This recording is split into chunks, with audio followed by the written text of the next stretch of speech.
Dimension Annotation Module Function Introduction. Linear Dimension. Linear Dimension. This command dimensions the distance between any two specified points. Click the Linear Dimension function. Specify the starting point and the end point of the dimension line. Specify the position of dimension line. Enter dimension value. Specify the position for continuous dimension, or press space to finish. Dimensioning completed. Aligned dimension.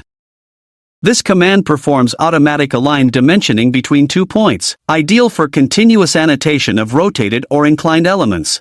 Click the Aligned Dimension function. Specify the starting point and the end point of the dimension line.